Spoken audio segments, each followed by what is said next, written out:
Bonjour, nous terminons aujourd'hui notre panorama de l'Ancien Testament, même si on aura encore une leçon sur un livre un peu particulier qui est celui des psaumes.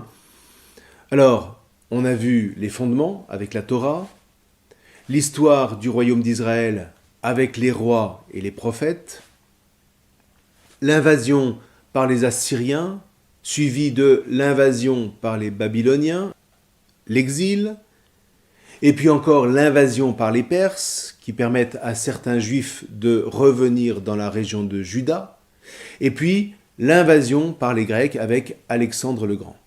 Tout ça sur environ 7 siècles, ça fait déjà pas mal. Alors, on va prendre le temps de dire quelques mots sur Alexandre le Grand pour nous rafraîchir la mémoire et mieux comprendre le contexte de la Bible.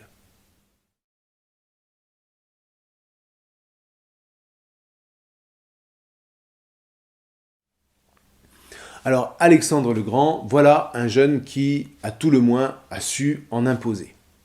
Il naît en 357 et il meurt en 323, à l'âge de 33-34 ans. Il a été disciple du philosophe Aristote, qui n'est sans doute pas étranger à sa vision d'un monde unifié par la culture grecque.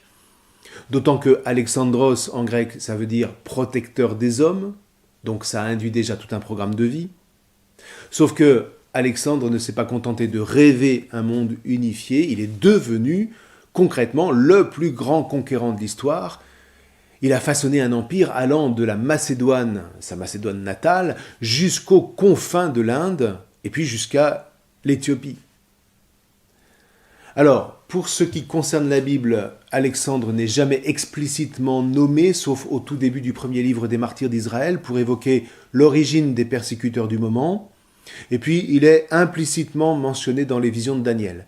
Mais on peut au moins retenir qu'historiquement, après la bataille de Issos, où il gagne contre les Perses, à 1 contre 3, en gros, l'armée d'Alexandre comptait 35 000 soldats contre 110 000 du côté perse. Donc, il est victorieux, le roi Darius III s'enfuit, assez lamentablement semble-t-il, mais au lieu de le poursuivre tout de suite, voilà qu'Alexandre préfère asseoir ses conquêtes syriennes et descendre en Égypte. Du coup, il en profite pour conquérir la Palestine, sans y rencontrer d'ailleurs beaucoup de résistance, il faut bien le dire, sauf peut-être à Gaza et encore. Il conquiert l'Égypte, et puis il remonte en passant à niveau par la Palestine. Alors on sait que beaucoup de Juifs se sont enrôlés dans son armée, ce qui fait que Alexandre va plutôt favoriser la diaspora juive. Je vous rappelle que la diaspora, ce sont toutes les communautés juives dispersées de par le monde antique évidemment, en dehors de la Terre Sainte. Les Juifs étaient très très nombreux sur le pourtour méditerranéen, plusieurs millions d'individus. Vous aviez des populations entières qui s'étaient converties plus ou moins au Dieu de Moïse. Alors on sait que Alexandre a notamment soutenu l'implantation d'une très forte communauté juive à Alexandrie dès 331, à laquelle il a accordé des privilèges considérables. Toujours est-il qu'il bâtit le plus grand empire de l'histoire en à peine 13 ans. Et puis il va mourir à Babylone en 323. Et puis là, comme toujours, son empire ne va pas lui survivre, aussi vite construit, aussi vite désossé. Ces généraux se partagent l'empire, ils s'autoproclament rois, ils fondent des dynasties, avec, pour ce qui nous intéresse, Ptolémée qui lui prend la partie sud de l'empire, et puis Séleucos qui lui prend la partie orientale. Alors à cette époque, la Palestine est sous influence égyptienne, c'est-à-dire sous protection de Ptolémée, fils de Lagos, qui donne son nom à la dynastie des Lagides.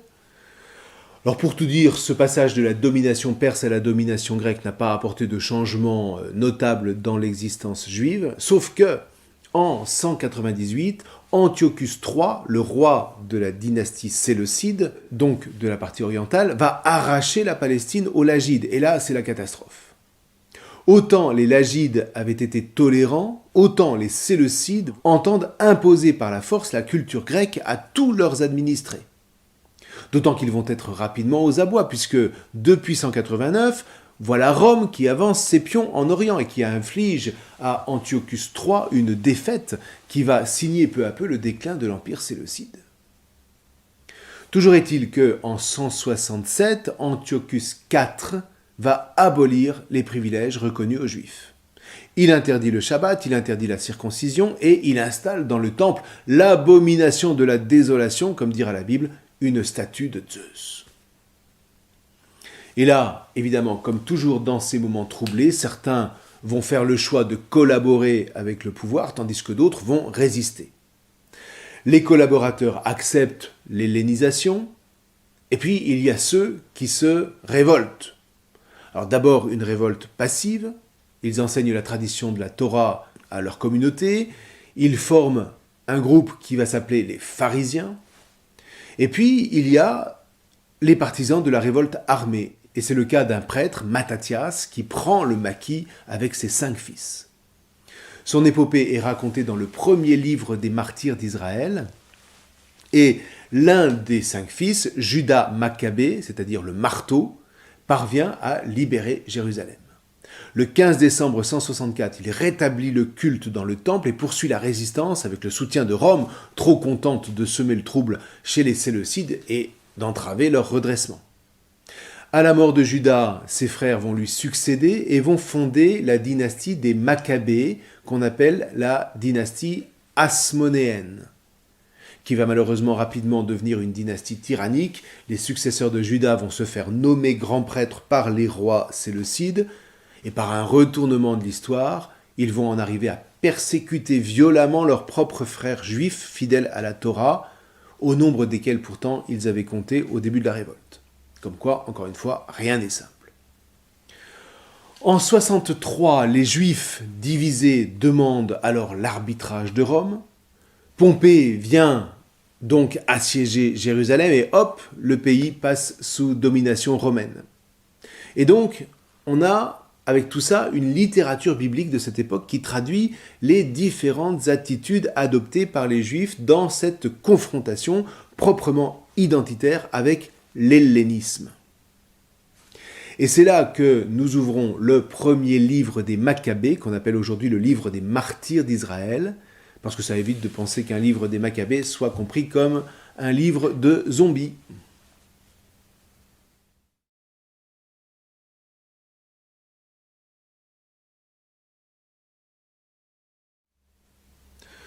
Donc, vers l'an 100 avant Jésus-Christ, voilà qu'un auteur va entreprendre de raconter l'épopée de Judas Maccabée et puis de ses 2 frères, Jonathan et Shimon.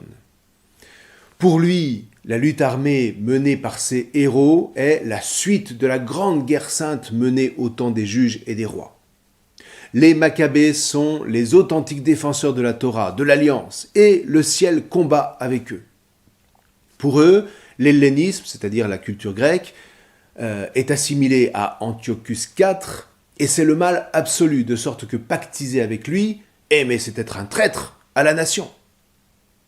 Les vrais fidèles, eux, s'affirment dans l'épreuve, ou plus exactement dans le zèle qui va les brûler jusqu'à donner leur vie pour l'alliance des pères. Et en fait, ce livre est un magnifique plaidoyer en faveur de l'honneur, de la vaillance, jusqu'à l'esprit de sacrifice pour le bien du peuple, au nom du Dieu sauveur. Alors il existe 2 autres livres de résistance armée de nature différente, le livre de Judith et le livre d'Esther. Ce sont 2 fictions historiques, romancées, dont le but est de soutenir l'enthousiasme des partisans de la lutte contre les persécuteurs. Les 2 personnages essentiels de ces 2 récits sont des femmes, Judith et Esther, qui, à travers leur habileté féminine, vont pouvoir détourner la catastrophe au moment où elle va s'abattre sur Israël. L'intrigue de Judith raconte que Nabuchodonosor, fictivement désigné comme roi d'Assyrie, ce qu'il n'a jamais été, envoie le général Holoferne conquérir l'ouest de l'Empire. À la tête d'une immense armée, Holoferne détruit tout sur son passage et surtout exige que Nabuchodonosor soit honoré comme un dieu.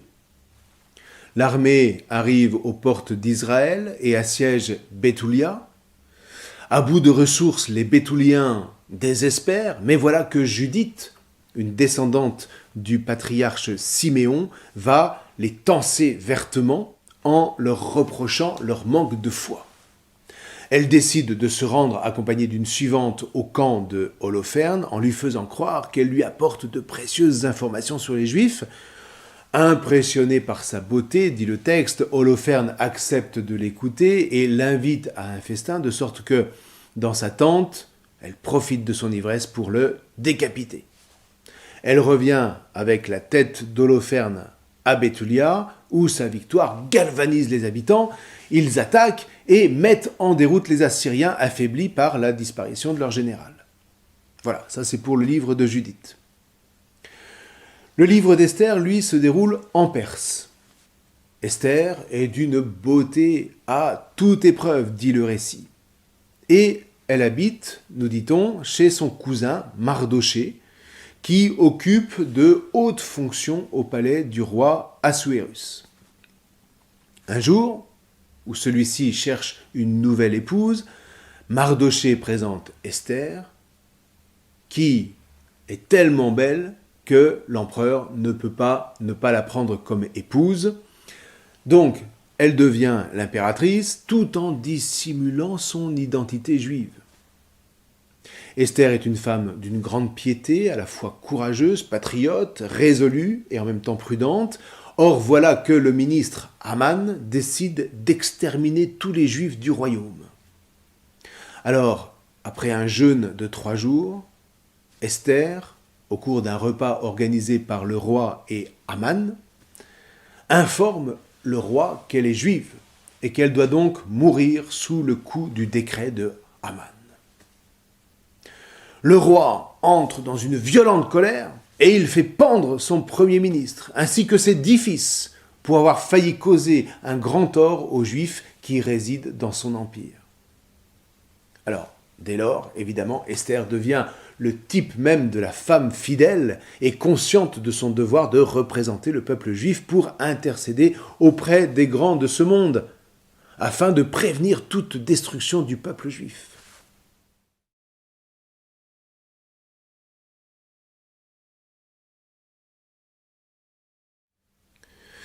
Maintenant, il n'y a pas que la résistance armée.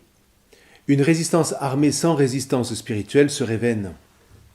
Or, la Bible nous présente aussi de grands livres dont l'objet est précisément cette résistance spirituelle, comme par exemple le second livre des martyrs d'Israël. Alors c'est un livre très différent du premier, et même qui lui est sans doute antérieur.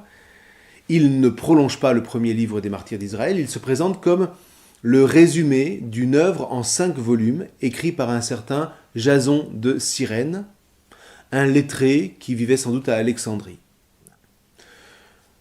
L'auteur est très croyant et il ne cesse de montrer comment Dieu est présent jusque dans les événements les plus dramatiques de la vie humaine.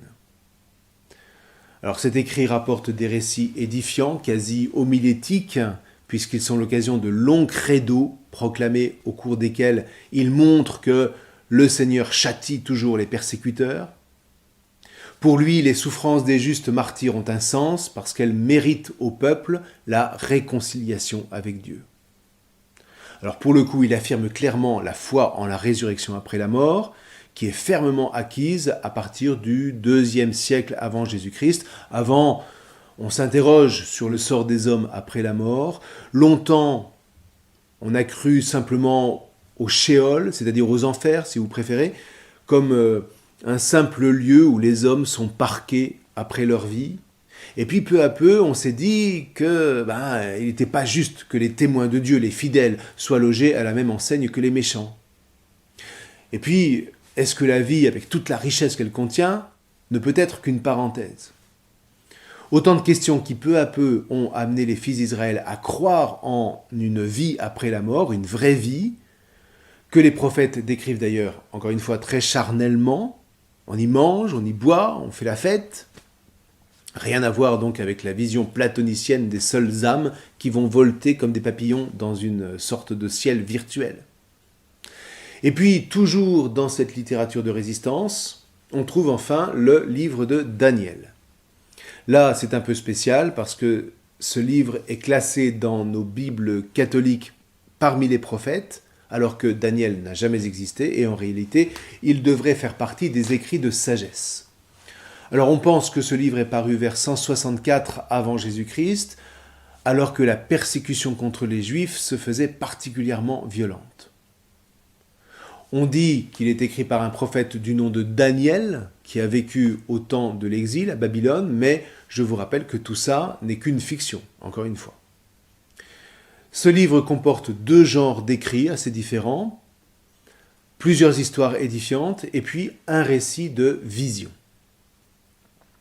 Alors d'abord, les 6 premiers chapitres racontent comment, à la cour du roi, Daniel sait interpréter les songes du roi Nabuchodonosor, encore lui, comme par exemple le songe du colosse au pied d'argile, ou le songe du grand arbre, ou encore les visions d'un autre roi, Balthazar, un persécuteur des Juifs, qui voit une main apparaître au cours d'un banquet, une main qui écrit sur un mur son décret d'arrêt de mort.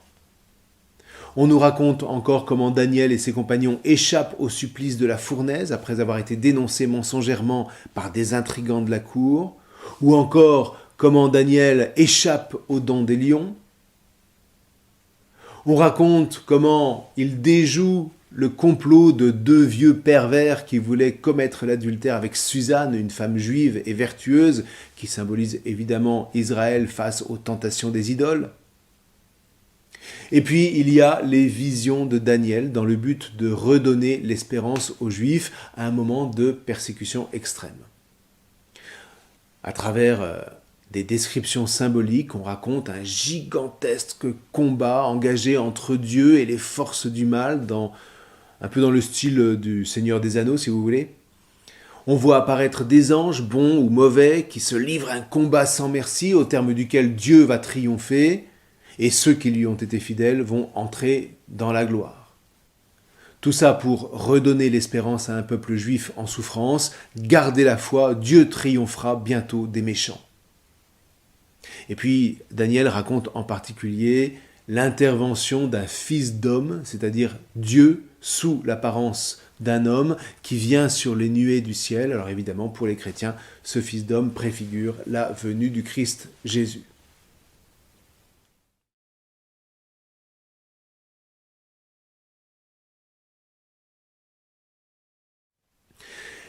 Pour terminer, vraiment, plusieurs écrits tardifs font encore partie de la Bible, comme le livre de Baruch, qui témoigne de l'espérance juive toujours au milieu d'un monde hostile, mais sans qu'il soit fait mention de persécution particulière. Vous avez aussi la lettre de Jérémie qui compose une satire des cultes païens populaires.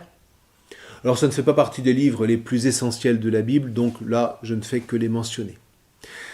Reste cependant un dernier livre important, le livre de la sagesse, écrit alors pour le coup très tardivement, presque à l'époque du Christ, peu avant l'an -50, alors que les Romains exercent déjà leur influence sur tout le pourtour de la Méditerranée.